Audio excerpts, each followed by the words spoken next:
प्रणाम करत रही सबके, गोर छूटे गोर लागत है। हम लोग गायक मिथुन महुआ मदेशिया और हमार घर भागलपुर जिला नगोछिया मरवाड़ी धर्मशाला रोड में बा। और हम एगो पूर्वी गीत लॉकडाउन पे आधारित गावे जा रहा बानी। एगो पुत्र के पिता परदेश चल गए बारे कमावे, तो देखी वो 10 साल के लड़का अपना घर से ही अपना पिता के कैसे समझावता। वो लड़का के डर लगता ई बात के कि कहीं हमार पापा जी पैदले दिल्ली से सफर करके बिहार तक ना आज हम ई बात से डरता लड़कवा। आ देखी का कहता। हमरा साथे नाल पे चंदन भैया जी बानी, राजा जी बानी, झाल पे हारमोनियम पे अभिमन्यु जी, और इस गीत के लिखे वाला हमार पिता हमार गुरु जी श्री विनोद प्रसाद गुप्ता जी बानी। आप लोग के आशीर्वाद चाहिए। अगर ये गीत गाए में थोड़ा 19-20 हो जाई तो छोट लड़का समझ के हमके माफ कर दें जा। लीजा सुनी एगो 10 साल के लड़का के दर्द का कहता।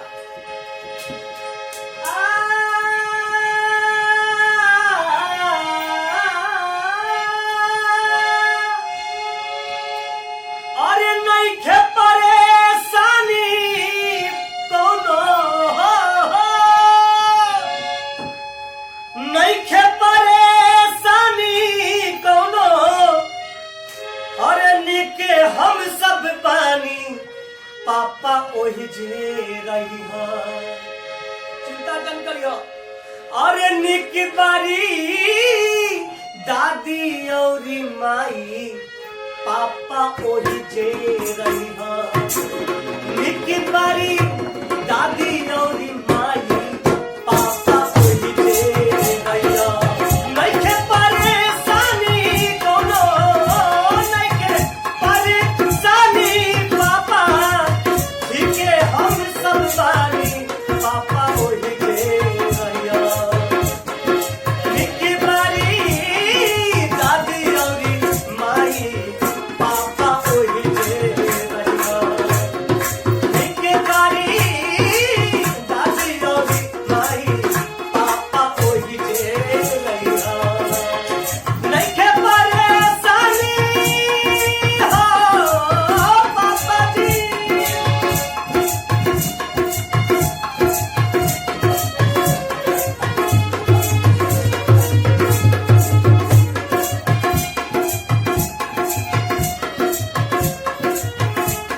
देखी क्या लेकर कहता आगे।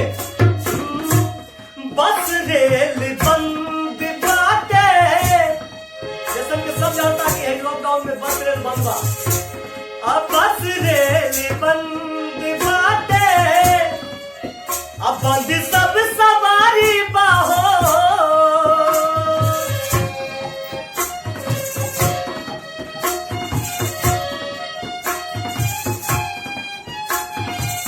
अब बस रेल बंद, बस रेल बंद बाटे, अब बंद सब सवारी बाहो। जे जहाँ पाओ ही जे रुकी लॉकडाउन जारी बाहो, लॉकडाउन जारी बा।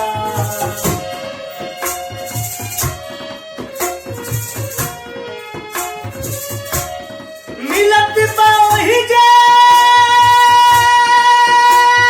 हो पापा जी,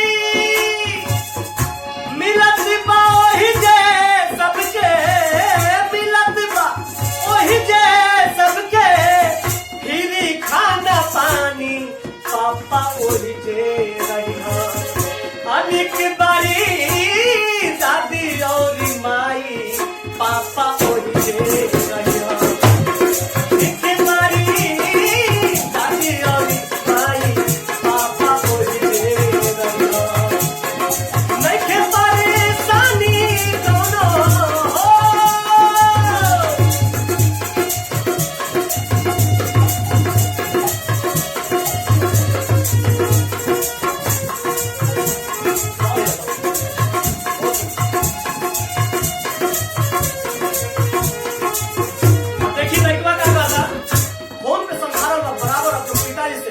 बात करता क्या कहता।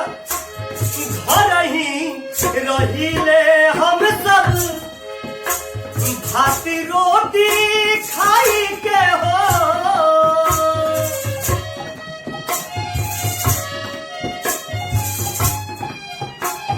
घर ही रहिले हम सब भाती रोटी खाई के हो चिंता जान करी हो पापा दादी के दवाई के हो दादी के दवाई के चिंता जान करी हो पापा दादी के दवाई के हो दादी के दवाई के वेद जी के गोली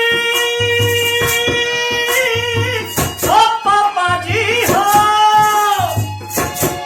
वैद जी के गोली हम ही वैद जी के दवाई हम ही रोजे देते पानी मतलब लड़का कहता वैद जी के दिहल दवाई हम अपना दादी के देते वैद जी के दिहल दवाई वैद जी के दवाई दादी के हम ही देते पानी पापा कोई जे रही अनिक तारी दादी और माई पापा कोई जे रही अनिक तारी दादी और माई पापा कोई जे रही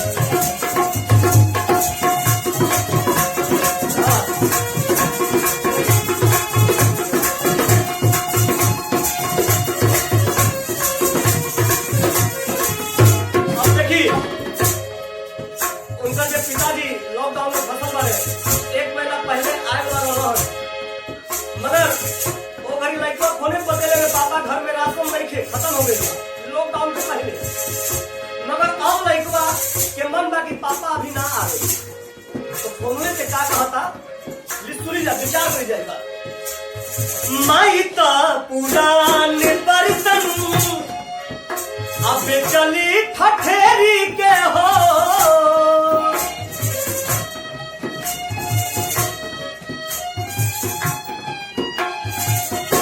माईता पुरान बर्तन अब चली ठठेरी के हो हम निकलनी पैसा गुल्लक के फोड़ी के हो गुल्लक के फोड़ी के महीना भर खाती हो पापा जी हो पापा महीना भर खातिर जुटल महीना भर खातिर जुटल घरे जाना पानी पापा कोई जे रहिया अनिक तारी दादी और माई पापा कोई जे रहिया अनिक तारी दादी और माई पापा कोई जे रहिया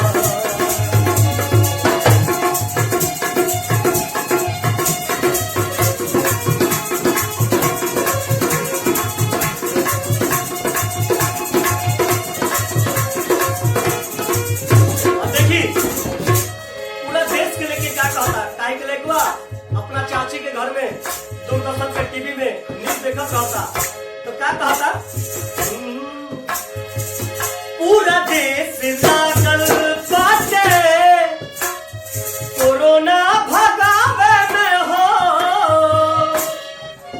पूरा देश लागल बरवे कोरोना भगावे में हो जनी हतरी कोशिश पैदल पापा घर आवे ने हो पापा घर आवे ने हो जनी करी कोशिश पैदल पापा घर आवे ने हो पापा घर आवे ने कुछ ही दिल के दुखवा बाटे जी पापा हो कुछ ही दिन के दुखवा बाटे कुछ ही दिन के दुखवा बरवे और कुछ ही दिन के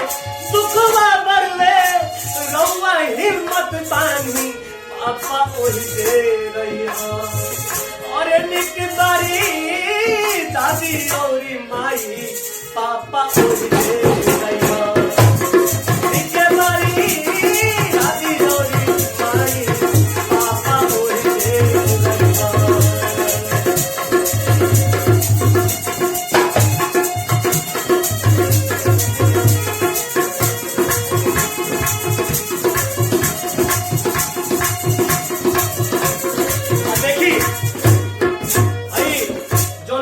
जिनमें मोदी जी कहने लगे दिया जलाए के बाद संजोग से वही दिन लड़का के जन्मदिन रहे तो फोन पे अपना पिताजी के क्या कहता है कि हर साल पिताजी उनका के देते रहे मगर सुनी जा 10 साल का लड़का क्या दर्द बा सुनी जा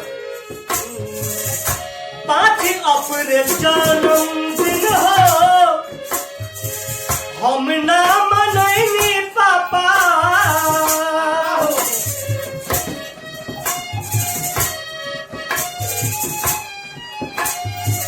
5 अप्रैल जन्मदिन 5 अप्रैल जन्मदिन 5 अप्रैल जन्मदिन हम ना मनैनी पापा मोदी कहले 5 गो दिया दुआरा पर जलैनी हो पापा दुआरा पर जलैनी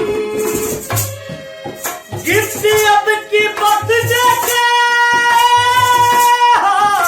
पापा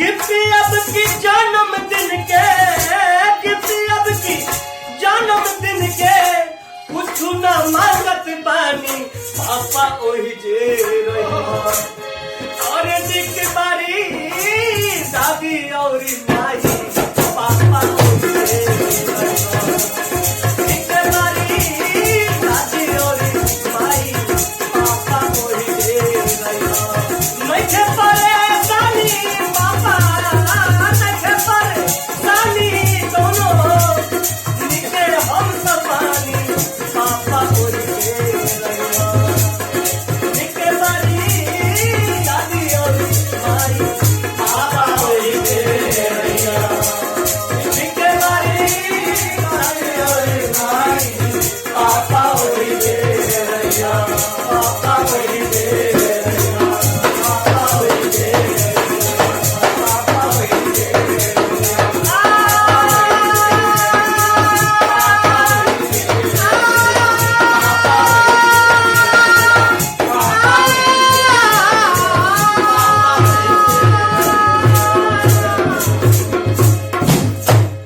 पापा ओही जे